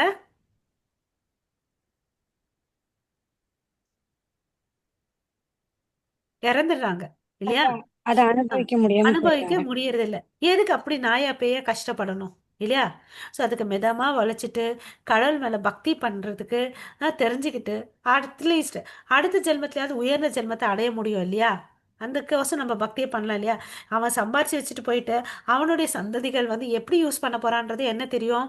காசு இருந்தா எல்லாருக்கும் என்ன வரும்? அகங்காரம் வரும் இல்லையா? காசு இருக்கிறதுனால அவனுக்கு தேவையில்லாத பழக்கங்கள்லாம் வரும். தேவையில்லாத பழக்கங்கள் போதை பழக்கம்லாம் வந்து அவன் என்ன பண்ணுவான்? என்ன செய்யறன்னே தெரியாது. பாவ பாவ செயல்கள் செய்வான். அதனால வரக்கூடிய பாவங்கள்னு யாருக்கு போய் சேரும்? எந்த தாத்தா எந்த அப்பா சம்பாரிச்சு வச்சாங்களோ அவங்களுக்கு போய் சேரும். அவங்க செய்யல அந்த பாவம், பட் இதனால அவர்கள் போய் சேருது. சரியா? ஸோ இதெல்லாம் நம்ம வந்து தெரிஞ்சுக்கணும். ஓகேவா? ஸோ நம்ம கோஸ்வாமிகள்லாம் வந்து பார்த்தீங்கன்னா நம்ம பார்த்தோம் இல்லைங்களா? அவங்களாம் வாழ்க்கையில் ஒரு 2 மணி நேரம் தான் தூங்கியிருக்காங்க. ஏன்னா அவ்வளோ அளவுக்கு அவங்களுக்கு வந்து வேலை இருந்துகிட்டே இருந்துச்சு. ஓகேவா? இது ஹரிதாஸ் தாக்கூர் நாமாச்சாரியர்ன்ற பட்டத்தை சைத்தன்ய மகாபிரபு அவர் கொடுத்தாரு. அதாவது வந்து பார்த்தீங்கன்னா அவர் ஒரு நாளைக்கு நம்மெல்லாம் வந்து இந்த 4-5 ரவுண்டு தள்ளுற ஜபம் பண்ணுறதுக்கே என்ன புடி உன்ன புடின்னு நடக்குது. ஆமாவா இல்லையா? ஆமா மாதாஜி. ஏன்டா தெரியாதனமா இந்த கிளாஸ்ல சேர்ந்துட்டோமே, இந்த ஜபம் பண்ணுன்னு சொன்னாங்களேன்னு சொல்லிட்டு பண்ணிட்டு இருக்கோம். ஆனா ஹரிதாஸ் தாக்கூர் பாத்தீங்கன்னா பிறப்பால ஒரு முசல்மான் 192 மாலைகள் பண்ணார். அதாவது 3 லட்சம் முறை ஒரு நாளைக்கு பண்ணார். ஸோ அதனால சைத்தன்ய மகாபிரபு இந்த நாமத்துக்கே நீ அதிபதிப்பான்னு சொல்லிட்டு அவருக்கு ஒரு பட்டத்தை கொடுத்தார், நாமாச்சாரியா. ஹரிநாம பிரபுக்கெல்லாம் வந்து நீ வந்து தலைவன் சொல்லிட்டு கொடுத்தார். அவரெல்லாம் பாத்தீங்கன்னா அவர் முசல்மான். யோசிச்சு பாருங்க, அந்த பூரி ஜெகநாத் கோயில உள்ள போறதுக்கு அனுமதி இல்லை. சைத்தன்ய மகாபிரபு சாட்சாத் பகவான் கிருஷ்ணர். அவர் அந்த பூரி ஜெகநாத் பிரசாதத்தை எடுத்துட்டு கால் நடக்க நடந்து வந்து அவர் கொடுப்பார். அந்த நாமத்தின் மகிமை பாருங்க இல்லையா? வயசான பிறகு அவர் சொல்வார், நீ பண்ணாத, விட்டுடுன்னு அப்படின்னு சொல்வார். அவர் வந்து ஃபர்ஸ்ட் 64 மாதங்களை சத்தமா பண்ணுவார். சத்தமா ஏன் பண்ணணும்னு பார்த்தீங்கன்னா, இந்த நம்ம வீட்டில் இருக்கக்கூடிய பல்லி செடி கொடிகள் பூச்சி எல்லாத்துக்குமே நன்மை வரும். அதனால தான் நம்ம வாயை விட்டு நல்லா ஜபம் பண்ணணும்னு சொல்லுவோம். அதுக்கு அடுத்தது நான் 64 மாதங்களை வந்து ரொம்ப கம்மியாக சவுண்டில் பண்ணுவார். அதுக்கு அடுத்த 3வது 64 ரவுண்டு வந்து மனசுக்குள்ளே பண்ணுவார். ஒரு உனக்கு ரொம்ப வயசாயிடுச்சு, நீ பண்ணாத, விட்டுடுன்னு அப்படின்னு சொல்றார். இல்லை இல்லை, எனக்கு வியாதி வந்து என் மனசுக்கு தான் வந்திருக்கு, என் உடலுக்கு ஒன்றும் இல்லை, நான் பண்ணேன்னு சொல்றார். அவருக்கு வந்து அவ்வளோ அளவுக்கு முடியாத நிலைமையில இருப்பார். அப்போ முடியாத நிலைமையில கூட படுத்துக்கிட்டே பண்ணுவார் அவர். இப்போ சைத்தன்ய மகாபிரபு கடவுளே வந்து சொன்னா கூட அவர் வந்து என்ன சொல்றாரு பாருங்க, இல்லை நான் பண்றேன்னு அப்படின்னு சொல்றார் இல்லையா? ஸோ அந்த மாதிரி அவங்க எல்லாம் பார்த்தீங்கன்னா உடல் மனசு வாக்கு எல்லாமே கிருஷ்ணருக்கோசம் கொடுத்துருக்காங்க. ஸோ நம்ம ஒழுங்குபடுத்த வாழ்க்கை முறையை தான் நம்ம வாழணும். அளவா சாப்பிடணும், சாத்வீக உணவா இருக்கணும், கிருஷ்ணருக்கு அர்ப்பணிக்கப்பட்ட உணவை தான் நம்ம சாப்பிடணும் இல்லையா? ஸோ வெங்காயம் வெள்ளைப்பூண்டு இல்லாத சாப்பாடு, நம்ம வீட்டில் பச்சரிசி வேக வச்சோன்னு வச்சுக்கோங்க. அந்த பச்சரிசியை கடவுள் முன்னாடி ஒரு துளசி இலையை விட்டு அவருக்கு நெய்வேத்தியம் பண்ணிட்டு அதை எடுத்துட்டு வந்து நம்ம சாப்பிடலாம் இல்லையா? அப்புறம் வந்து பால் பழங்கள் அதெல்லாம் வந்து எதுவுமே இல்லை, அதை வந்து கொடுக்கலாம் இல்லையா? ஸோ போதை வஸ்துக்கள் இருக்கக்கூடாது. ஓகேவா? ஸோ ஒழுங்குபடுத்த வாழ்க்கை முறைகள் உடலினால் அடையக்கூடிய துன்பங்கள் கொண்டு வராது. இதெல்லாம் ஃபாலோ பண்ணோன்னா நமக்கு உடல்ல வந்து தொந்தரவு வராதுன்னு சொல்றாங்க. அதுக்கு அடுத்தது வந்து பக்குவமான யோகத்தின் அளவுகோல்கள் வந்து பார்க்க போறோம். ஹரே கிருஷ்ணா. हरे कृष्ण। यदा विनियतं चित्तम् आत्मन्येवावतिष्ठते निःस्पृहः सर्वकामेभ्यो युक्त उच्यते तदा। யோகியானவன் யோக பயிற்சியின் மூலமாக தனது மனதின் செயல்களை ஒழுங்குபடுத்தி எல்லா ஆஜர ஆசைகளிலிருந்தும் விடுபட்டு உன்னதத்தில் நிலை பெறும்போது யோகத்தில் நன்கு நிலை பெற்றவனாக கூறப்பட்டுகிறான். என்ன சொல்றாங்க? எல்லாத்தையும் ஒழுங்குபடுத்தி இல்லையா? மனசை ஒழுங்குபடுத்தி ஜட ஆசைகளிலிருந்து விடுதலை பண்ண பிறகு அவன் எந்த நிலையில இருக்கான்? உன்னத நிலையில் இருக்கிறான் அப்படின்னு சொல்றாங்க. அதுக்கு வந்து இங்க பிரபுபாதா வந்து ஸ்ரீமத் பாகவத்திலிருந்து ஒரு ஸ்லோகம் கோட் பண்ணியிருக்காரு.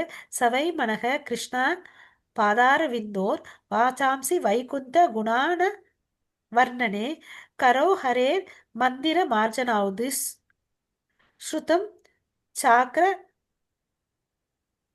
ராய் அச்சுத சத் கதோ தாயே முகுந்த லிங்காலய தர்ஷனே திருஷௌ தத் விருத்யாகாத்ர ஸ்பர்ஷேக்ன சங்கமாம் கிருஹாணாம் ச தத்பாத சரோஜ சௌரபே ஸ்ரீமத் துலசாய ரசானம் தத் அர்ப்பிதே பாதௌ கரே ஹரே க்ஷேத்ர பாதானுஸ்வர பாதானுஸ் அர்ப்பணே சிரோ ரிஷிகேஷ பாதா அபிவந்தனே காமம் ச தாசிய ந து காமாய யதோத்ம ஸ்லோக ஜனா ஸ்ரேயக ரதிகி. ஸோ இங்கே என்ன சொல்றாருன்னா, அம்பரிஷி மகாராஜாவுடைய கதையை வந்து கோட் பண்ணாங்க. அவர் என்ன பண்ணாரு? அரசனா இருந்தா கூட அவர் எல்லா புலன்களையும் வந்து யாருடைய சேவையில் ஈடுபடுத்தினாரு? அரசன் ஒரு கட்டளை போட்டா கோயிலை சுத்தம் படுத்துறதுக்கோ எல்லாத்துக்கும் வேலையாட்கள் இருப்பாங்க. ஆனா இவர் என்ன பண்ணாரு? அரசனா இருந்தா கூட அந்த கோயிலை கிளீன் பண்றதுல இருந்து கடவுளுக்கு மாலை கட்டுறதுல இருந்து எல்லாத்தையும் இவரா செஞ்சார். ஓகேங்களா? அப்புறம் கண்களால எப்பவுமே அவர் என்ன பண்ணுவாரு? கடவுளை தான் பார்ப்பாரு. காதால கடவுளுடைய பாடல்களை கேட்பாரு. அவருடைய புராணங்களை கேட்பாரு. வாயால அவருடைய பாடல்களை பேசுவாரு. அப்புறம் வந்து வாயால அவருக்கு அர்ப்பணிக்கப்பட்ட பிரசாதத்தை மாத்திரம் சாப்பிடுவாரு. அப்புறம் வந்து மூக்க வந்து அவருக்கு அர்ப்பணிக்கப்பட்ட துளசியை வந்து தான் நுகருவாரு.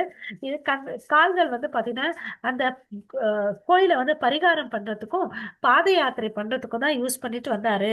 ஸோ அம்பரிஷி மகாராஜா ஒரு சிறந்த பக்தன்றதை நம்ம தெரிஞ்சுக்கணும். ஸோ நம்ம ஆச்சாரியர்களோட வந்து வாழ்க்கையை வந்து நம்ம ஃபாலோ பண்ணணும். ஓகேங்களா? ஸோ அவர் எப்பவுமே தன்னுடைய சேவைகளை வந்து கிருஷ்ணரில் தான் வச்சிட்டு இருந்தார். மாதாஜி. माताजी यथा दीपो निवातस्थो नेङ्गते सोमपाम स्मृता योगिनो यत चित्तस्य युञ्जतो योगम् आत्मनः. हरे कृष्ण. ஹரே கிருஷ்ணா. காற்று வீசாத இடத்தில் உள்ள தீபம் அசையாமல் இருப்பதை போல மனதை அடக்கிய யோகியும் திவ்யமான ஆத்மாவின் மீதான தனது தியானத்தில் எப்போதும் ஸ்திரமாக உள்ளான். இதுக்கு எங்க என்ன உதாரணம் கொடுக்குறாங்க? ஒரு காற்று வீசாத இடத்துல ஒரு தீபம் இருந்துச்சுன்னா அது நல்லா எரியுமா எரியாதா? நல்லா எரிய மாட்டாச்சு. இல்லையா? அதே மாதிரி மனசை வந்து கண்ட்ரோல் பண்ணி வச்சிருந்தா அந்த மனசு எப்படியாப்பட்ட மனசு? நமக்கு நண்பன், நல்ல மனசு. இல்லையா? அது மாதிரி இருந்துச்சுன்னு வச்சுக்கோங்களேன், அவன் என்ன ஆக முடியும்? யோகி ஆகிறதுக்கு முடியும். இல்லையா? அப்பதான் அவனுக்கு அந்த கண்ட்ரோல் பண்ண மனசாலதான் வந்து ஸ்திரமான கடவுள் மேல வந்து நம்பிக்கை வச்சு தியானம் பண்ண முடியும். ஸோ அடக்கிய மனம் வந்து ரொம்ப ரொம்ப இம்பார்ட்டன்ட். அப்போ வந்து என்ன அர்த்தம்? அடக்கிய மனம்னா பௌதீக வெளிச்சத்து மேல எதை மேலே வந்து பற்றுதல் இல்லாம இருக்கிறது. ஓகேவா? ஹரே கிருஷ்ண மாதாஜி.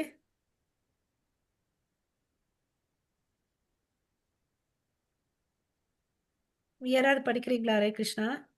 यस माताजी.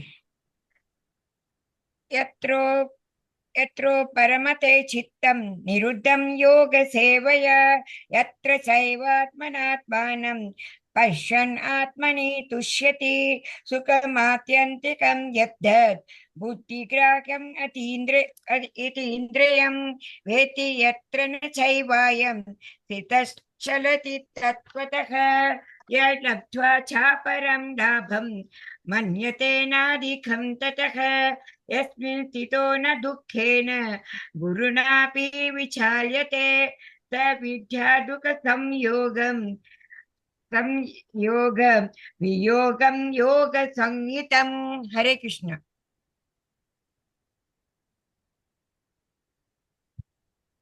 ஹரே கிருஷ்ணா. ஸோ இதனோட பொருள் என்னன்னு பார்த்தேன்னு வச்சுக்கோங்களேன். சமாதி என்று அழைக்கப்படும் பக்குவ நிலையின் மனம் யோக பயிற்சியின் மூலமாக ஜட செயல்களிலிருந்து முழுமையாக விலக்கப்படுகிறது. தூய மனத்தால் தன்னை கண்டு தன்னில் இன்பத்தை அனுபவிப்பதற்கு ஒருவன் உள்ள திறனில் இருந்து இப்பக்குவ நிலையை உணரலாம்.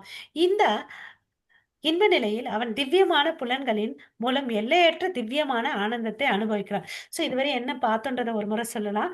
மனசை வந்து என்ன பண்றவன் ஜட புலன்கள்ல இருந்து வெளியே எடுத்துட்டு வரான். ஜட செயல்கள்ல இருந்து வெளியே எடுத்துட்டு வரான். அதனால அவன் மனசு என்ன ஆகுது? தூய மனசு இருக்கிறதுனால அவன் என்ன ஆகுறான்? உள்ள இருக்கக்கூடிய பரமாத்மாவை பார்க்கறான். இல்லையா? நம்ம வாழ்க்கையில என்ன பண்ணிட்டு இருக்கோம்? எல்லாத்தையும் வெளியே தான் பார்க்கிறோம். அவங்களால தான் எனக்கு இது நடந்துச்சு, இவங்களால தான் இப்படி நடந்துச்சுன்னு அப்படின்னு சொல்லிட்டு பார்க்குறோம். இல்லையா? ஸோ தூய மனதால வந்து என்ன பார்க்குறான்? பரமாத்மாவை பார்க்குறான். அதனால அவனுக்கு பக்குவம் எல்லாமே வந்து அந்த புலன்கள் எல்லாம் வெளியே வருது இல்லையா? அந்த புலன்கள் வந்து பார்த்தீங்கன்னா திவ்யமான ஆனந்தத்தை வந்து அனுபவிக்கிறது. அல்பமான ஆனந்தத்தை அனுபவிக்கல, திவ்யமான ஆனந்தத்தை அனுபவிக்கிறான். இவ்வாறு நிலை பெற்றவன் உண்மையிலிருந்து என்றும் வழுவதில்லை. அவன் உயர்ந்த ரசத்தை வந்து அனுபவிச்சுட்டான். தாழ்ந்த சுவைக்கோசம் அவன் ஆசைப்படுவானா? இல்ல இல்லையா? ஸோ அந்த உயர்ந்த ரசத்தை வந்து அனுபவத்துல தான் இருப்பான். அவன் எந்த நிலையிலும் வந்து விழமாட்டான். அவனுக்கு இந்த வாழ்க்கையில இதை விட உயர்ந்த லாபம் எதுவுமே இல்லை. ஓகேவா? அத்தகைய நிலையில் அமைந்தவன் மாபெரும் துயரங்களுக்கு மத்தியிலும் ஒருபோதும் அசைக்கப்படுவதில்லை. அவனுக்கு எந்த துயரம் வந்தாலும் அவன் என்ன பண்ணுவான்? அதனால அவன் வந்து டிஸ்டர்ப் ஆகவே மாட்டான். இதுவே ஜட தொடர்பினால் எழும் எல்லா துன்பங்களிலிருந்தும் பெறப்படும் உண்மையான விடுதலை ஆகும். ஓகேவா? தன்னில் நிலைத்து தன்னில் திருப்தியுற்று திவ்யமான ஆனந்தத்தோட அவன் வாழ்ந்துட்டு வருவான். இல்லையா? அஷ்டாங்க யோகி. ஓகே. சமாதியில் உணர்வுகள் ஜட சம்பந்தம் இல்லாததால் அனைத்து துன்பங்களிலிருந்து அவன் விடுதலை படுகிறான். பெரு துன்பங்களிலும் அவனுக்கு வந்து என்ன ஆகுறான்? நிலை குலையாமல் இருக்க. ஏன்னா அவனுக்கு தெரியும் இதெல்லாம் வந்து அற்பம் பான் அப்படின்னு சொல்லிட்டு. இல்ல, அவன் உயர்ந்த சுவையை அனுபவிச்சுட்டான்.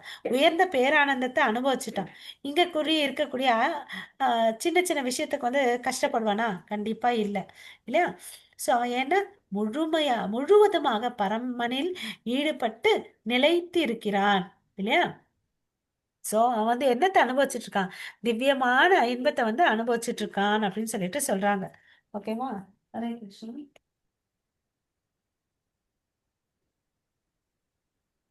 சமாதி நிலையை எப்படி அடைவது? ஹரே கிருஷ்ணா. அது நாளைக்கு பார்க்கலாம் மாதாஜி. 24வது இருந்து. அதாவது இங்க பிரபுபாதா இதுல என்ன சொல்றாருன்னா, நம்ம வாழ்க்கைய வந்து சில பேர் எல்லாம் கடைக்கு போன பேரம் பேசுவாங்க இல்ல, அடிச்சு விலை வாங்கி பேசுவாங்க. அது மாதிரி நம்ம வாழ்க்கையை எப்படி வாழணும்னா, நான் அது இங்கிலீஷ்ல படிக்கிறேன். The bad necessity of making the best use of bad bargain and enjoys the transcendental happiness in Krishna consciousness. நம்ம எப்படி வாழணும்னா, அடிப்படை தேவைகள் என்ன இருக்கோ அதுக்கு மாத்திரம் உழைக்கணுமா. பேட் பார்கெயின், அதாவது பார்கெயின்னா வந்து அந்த விலை அடிச்சு கம்மி கம்மி பேசுவாங்கல்ல சில பேர் வந்து, அது என்ன சொல்றது, இப்ப ஏதோ சொன்னல, இவ்வளோ சொன்னாங்க காசு, இவ்வளோ சொன்னாங்கன்னா அதை குறைச்சி குறைச்சி எடுத்துட்டு வந்து பேரம் பேசுறது. பேரம் பேசுது. அது மாதிரி நம்ம எப்படி வாழணும்னா, நம்ம வாழ்க்கையில வந்து பேட் பார்கெயின் பண்ணுமா நமக்குள்ளேயே. நம்ம பேட் பார்கெயின் பண்ணி நம்ம வாழ்க்கையை வந்து முழுசா வந்து கிருஷ்ணருக்கு வந்து எவ்வளவு அளவுக்கு கொடுக்க முடியுமோ நம்ம டைமு எல்லாத்தையும் அவருக்கோசம் கொடுக்கணும்னு சொல்லிட்டு சொல்றாங்க. ஓகேவா? Bad bargain of life. ஓகேவா? ஸோ ஆகம பாயினோ நித்யஸ்தாம்ஸ் திதி சாஸ்வஸ் பாரதா. அவனுக்கு எல்லாம் தெரியும். இங்க வர்றது போறது இது எல்லாம் வந்து தற்காலிகமானது அப்படின்ற உணர்வு அவனுக்கு இருக்கும். ஸோ தெரிஞ்சதுனால அவன் வந்து என்ன பண்றான்? உயர்ந்த லட்சியத்தை வந்து இந்த யோகா பிராக்டிஸ் மூலமா வந்து அடையிறான்னு சொல்லிட்டு சொல்றான். இந்த பயிற்சி மூலமா அவன் உயர்ந்த நிலையை வந்து அடைஞ்சு திவ்யமான சந்தோஷத்தை வந்து அனுபவிக்கிறான்னு சொல்லிட்டு சொல்றான். ஓகேவா? நம்ம இங்க முடிச்சுக்கலாம். நாளைக்கு மித்ததை பார்க்கலாம். வாஞ்சா கல்பதருப்பியஷ கிருபா சிந்து பயவச்ச पतितानां पावनेभ्यो वैष्णवेभ्यो नमो नमः। अनंत कोटि वैष्णव वृंद की जय। नामाचार्य हरिदास ठाकुर की जय। जगत गुरु श्रील प्रभुपाद की जय। नित श्रीमद् भगवद गीता की जय। ஜெய हरे नाम महामंत्र की जय। ஜெய. All glories to assembled devotees. Hare Krishna. Hare All glories to Krishna. Guru and Gauranga. Hare Krishna. So Hare நன்றி கிருஷ்ணா. அனைவருக்கும். மறுபடியும் நாளைக்கு மீட் பண்ணலாம். ஹரே ஹரே கிருஷ்ணா. கிருஷ்ணா மாதாஜி. ஹரே கிருஷ்ணா.